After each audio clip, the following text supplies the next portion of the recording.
జంతికల పిండి కలిపామండి. ఇగో చూసారా, అయ్యో జంతికలు అలాగా. అయ్యో వాటికి ఆయిల్ రాసి అప్పగలిగి చక్కగా అలా పిండేసేసి అలా మూకుట్లో వేసేసుకుంటే చాలా బాగా వస్తాయండి.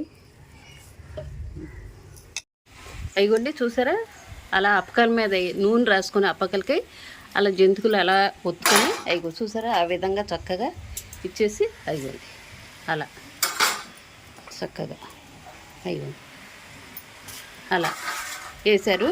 ఇప్పుడు ఇదిగో ఈ పిండిలో నేను పచ్చికారం నువ్వుపప్పు వాము వేసి వేడి నీళ్ళతో కలిపానండి. వేడి నీళ్ళతో అయితే గుల్లగా బాగా వస్తాయి కాబట్టి చక్కగా వేడి నీళ్ళతో కలిపాను. చన్నీళ్ళతో కూడా కలుపుతారు కొంచెం, నేను వేడి నీళ్ళతో కలుపుతాను. ఓకే, ఇవ్వండి చూసారా, అది ఆ రకంగా అప్పకల మీద అలా ఒత్తుకోవాలన్నమాట. అయ్యో అది చూసారు కదా, ఆ విధంగా చక్కగా అప్పకలు అలా. ఓకే, మీరు కూడా ఆ రకంగా చేసుకోండి. చూసారా చక్కగా ఈ రకంగా ఈ రకంగా ఇలా ఏపాము. ఇగోండి ఈ రకంగా తీసుకోవాలి ఏపు.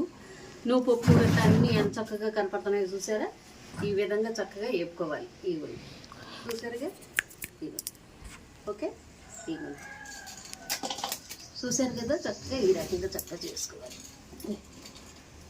అది నూనె కూడా పీల్చం, మనం వేడి నీళ్ళతో కలిపి చక్కగా చేసామనుకోండి, వేడి నీళ్ళు అయితే అసలు నూనె కూడా లాగదు.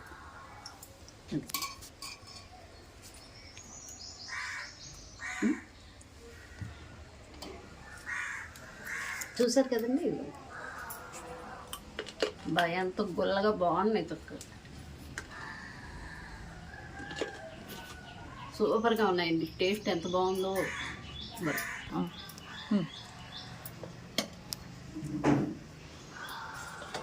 ఇదిగోండి మా జంతికల పిండి వంట.